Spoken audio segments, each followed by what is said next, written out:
now goes on ground to do a status check on cracker sale ban in Noida. Crackers are being sold openly. Will authorities take note?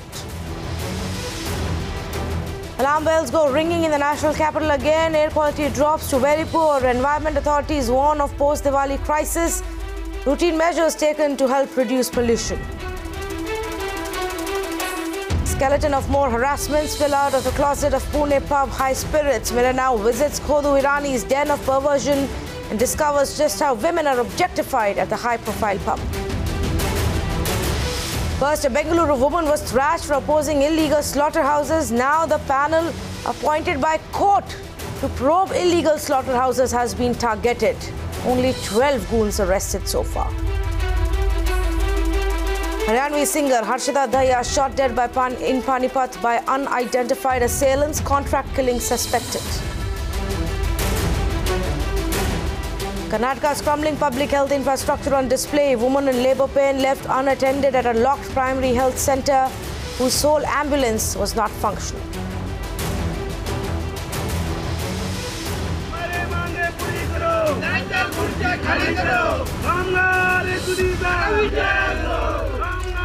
No respite for people of Maharashtra as government buses stay off road. States appeal to call off the strike falls on deaf ears. As he contemplates his political entry, Hassan triggers a new debate. Actor apologizes for backing demonetization, says will salute PM if he too admits note ban was a mistake.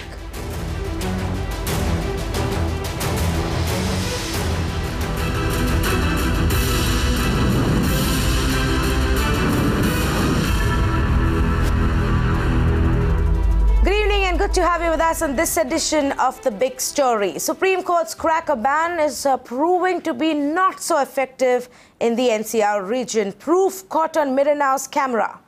In Noida Sector 18, our cameras caught the shocking reality of how the cracker ban is being openly flouted despite a police crackdown. Makeshift cracker shops can be seen clearly in the visuals that are currently on your screens, with a variety of polluting firecrackers being sold without any fear. When a reporter confronted the owner of one of these shops, here is what happened.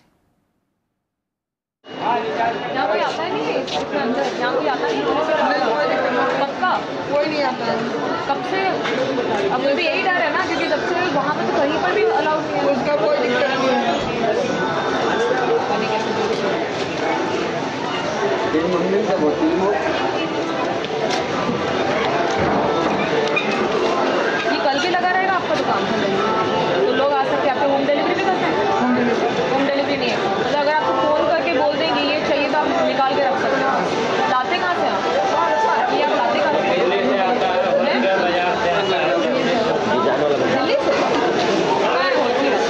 तो मतलब रहेगा ना कल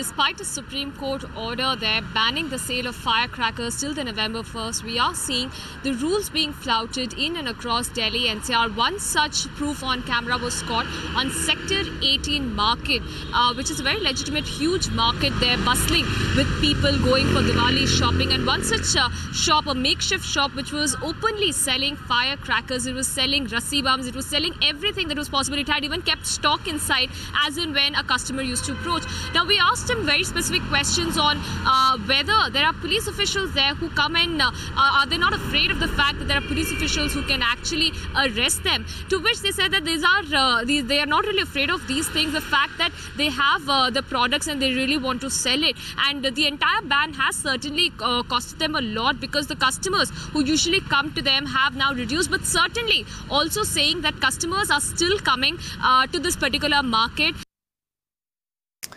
In fact, I've got Mr. Vivek Chattopadhyay from the Center of Science and Environment on the phone line with us. Good evening, Mr. Chattopadhyay. If the people and the citizens of Delhi don't realize the gravity of the situation, and if the sellers of fireworks continue to flout the ban, how will we bring about any change? What can be done? Will a Supreme Court ban even help?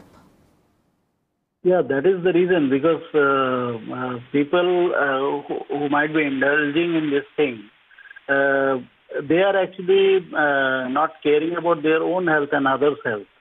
So probably the spirit of the order is to protect public health. So I think if still there are loopholes and people are buying crackers, definitely sale is not allowed. So illegal whatever is happening. So whoever is vigilant, they must report to the police.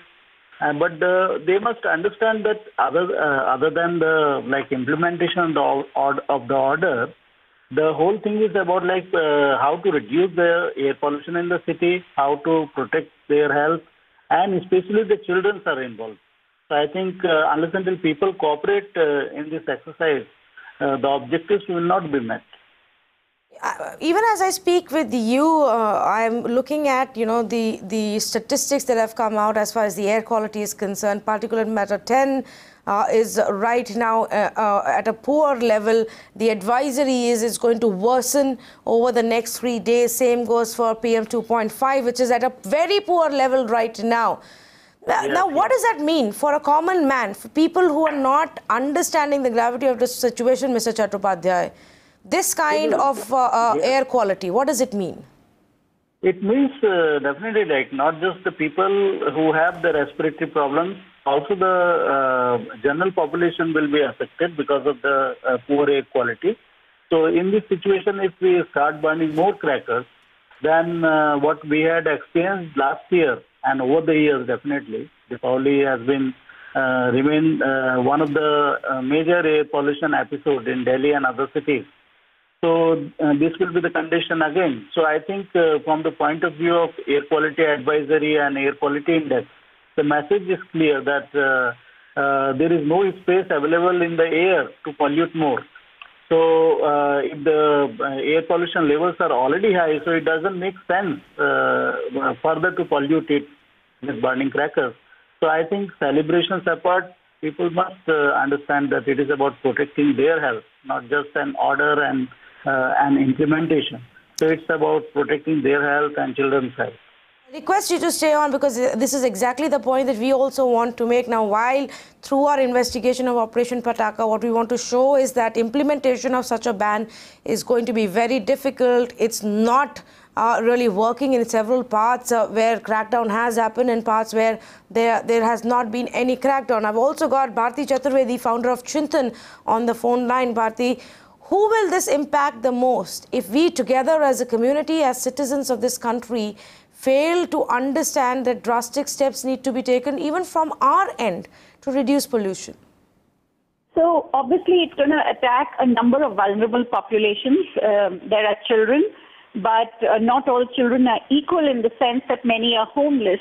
Many of them live in extremely compromised circumstances. There are homeless populations in each of our cities and also our peri-urban areas. So there's the elderly who are extremely susceptible and have compromised lungs as it is. And then, of course, we have the asthmatics, people like me who anyway haven't been able to breathe, and we find it really hard to cope with the pollution load in this season, no matter what we try. So, Bharti, a lot of times the defense and the argument that is made is that children want to burst fireworks. Why are we taking away their joy related to this festival? In your experience and the kind of work that you do, what is the level of awareness amongst children? Are they more conscious and aware today than adults? First of all, a lot of children are aware, but I think the larger point is that the whole point of, having the concept of guardianship means that you need to steer children in the right direction. I mean, children want to play blue whale, but we're not letting them play blue whale, right? Because of the horrendous tragedies it's resulted in. So children want to drink. Underage children want to drive. But, as a society, we are responsible for steering kids in the right direction, and everything can't be dependent on children's will. If that's the case, then why are you even a parent, or why are you even a guardian if you're going to be so supine? I think that's a highly irresponsible statement by anyone, because we do know that when push comes to shove in other matters, They're not going to give their children pocket money of 1 lakh of rupees. They're not going to give a Jaguar to their children on their 10th birthday. So why are you letting your children burn fireworks? I mean, you have to show some parenting. Okay, so that's one of the steps one of the things that must be done. Spread more awareness, make people aware of what it is that they're really saying when they say few fireworks here and there is not going to make much of a difference. It's not just awareness. I think the fact that you need more and more parents and societies pushing for it, implementing it, and in many ways celebrating it. It doesn't have to be something, it doesn't have to be something imposed on us. It's something to celebrate that, tomorrow, day after tomorrow morning, on Friday morning, when many of us get up, we might not have the perfect air, but at least we're going to have air that we can, that won't choke us. Your chest is not going to burn, your eyes are not going to smart. That is the hope. That's actually the hope. But if people want to flout the ban and still buy crackers and still sell these fireworks and still burst them like nothing has changed and there is no problem, then one wonders what will happen to the national capital 3 days from now. Mr. Chattopadhyay, what should the government be doing? We can't leave everything to the courts to decide. Just merely shutting down the thermal power plant and on paper passing orders about crop burning is clearly not helping. Yeah, definitely. The things are actually the domains which are difficult to implement, which has implications on agriculture when we say about farmers burning paddy straw. And certain things require programmatic solutions. It's a matter of like changing the farm practices, more awareness, bringing the solutions to the villages and demonstrating them. So not just the ban works, definitely, in all situations, but whenever it's a direct assault on your health, such as firecrackers and like when we know that certain activities are going to harm, for instance, burning the garbage. So certain activities needs to be prohibited, and law implementation authorities must look at the evidences, whichever being reported in media elsewhere, to take action. So I think the programmatic response has to be for the larger public good, not just for the interest of commercial interest, because Supreme Court has also taken the note that not just the commercial interest will be taken into account. Public health it has to be looked at. So I think that, and this is the objective of the government also. No government can deny that they are not working for clean air. So it's a collective responsibility and accountability. May I? Yes, Bharti. Yeah, I wanted to also add that, it's really about two things. First of all, I think, let me talk of the Delhi government. They just need to look at it for what it is. It's a massive, massive health crisis. I mean, if there were floods in Delhi, they would be shrieking. When we had chikungunya, everyone was talking about it. This is really no less. First of all, it's just that the damage is internal and it's not so dramatic visually. Secondly, about crop burning, there is something to be said about allocation. Now, government servants are getting a 1% hike in dearness allowance, DA, which comes to about 3,000 crore rupees. This is more or less the same amount of money you need in order to phase out the crop burning. So I think even with reduced growth in the economy this year, I would say that it would be more important to invest in all our health and our lungs in the NCR and, large parts of Punjab as well. Let's not forget them. Ban increased dearness allowance to government employees. So I think in many ways I believe that the Delhi government has failed us to some degree. Although I have to say that stopping that power plant is actually more significant than we realize, because it was one of the most important sources of particulate matter, and we need to do these kinds of absolutely. No, I agree with you. What my point was also to say, let's go beyond that, because a lot more has to be done. and it's been shut down now. Perhaps we should just, as is the plan, just do away with that power plant right away, come up with alternative sources for energy. Bharti, thank you so much for speaking to us. Mr. Chattopadhyay, thank you for joining us here on this big story. The change has to come from the people, because at the end of the day, unfortunately, even for our governments, health and environment are not priority at all. For any of our governments, they pretty much are at the lower part, in the lower rung of priorities and things that they must do. So that becomes very, very important for people to then take the initiative to bring about the change. We're going to slip into a short break. We've got one more big story lined up on the other side. Stay tuned.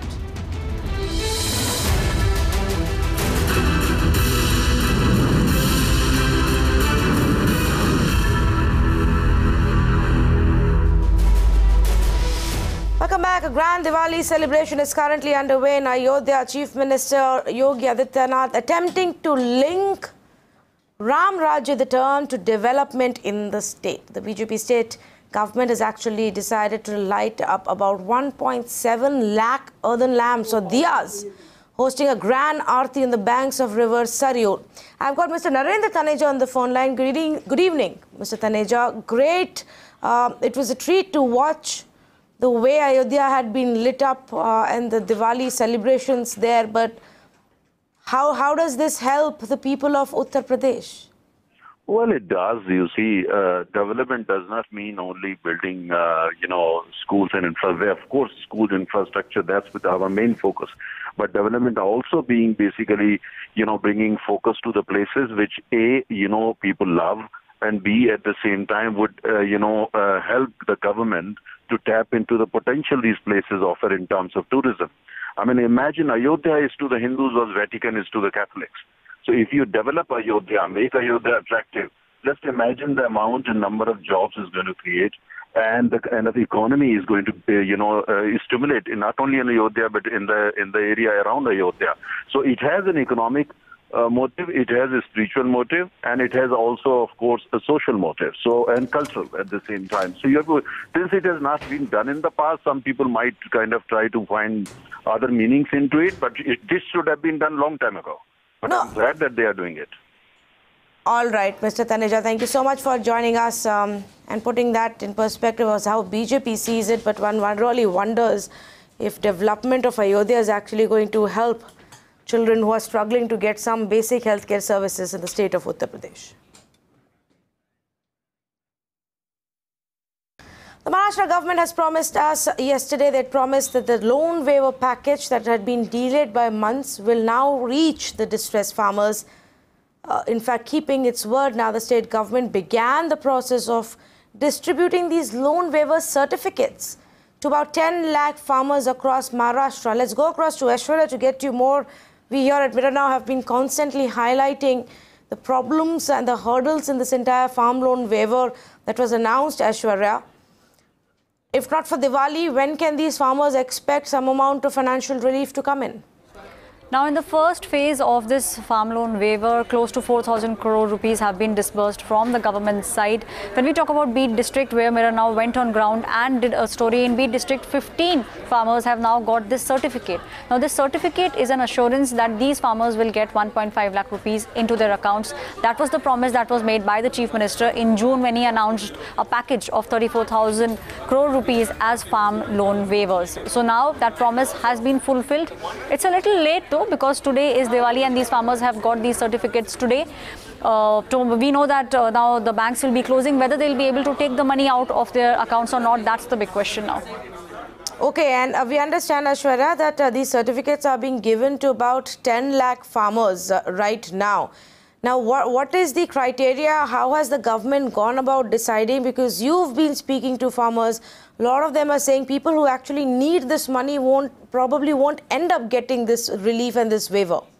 Tanvi, you rightly mentioned that people who are in dire situations, they won't be able to avail this facility simply because one of the criteria for being eligible for the farm loan waiver was that if you have an outstanding loan, you should be able to pay that. So for example, if I'm a farmer and I have a loan of 5 lakh rupees, I should have paid 3.5 lakh rupees before.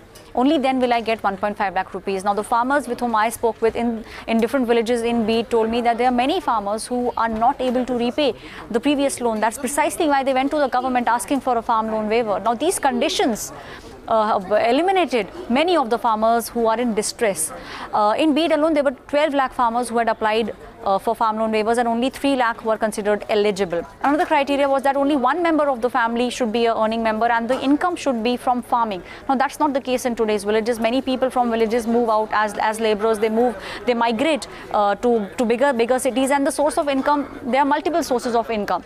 So this was another criteria which the farmers said was unfair to them. The third criteria being that if there are multiple people in the house who have taken loans and you have not been able to repay that loan, then also you will not be eligible for the farm loan waiver. Only one loan, only one person, if he has, and that too if he has repaid previous loans, will he be eligible. Well, let's hope that nothing further now goes wrong or gets delayed and there are no more hiccups, that at least these farmers get that waiver and it helps them in some ways as far as their financial burden is concerned. Aishwarya, thanks so much for bringing us that story. Completely out of time on this edition of Big Story. As always, good to have you with us.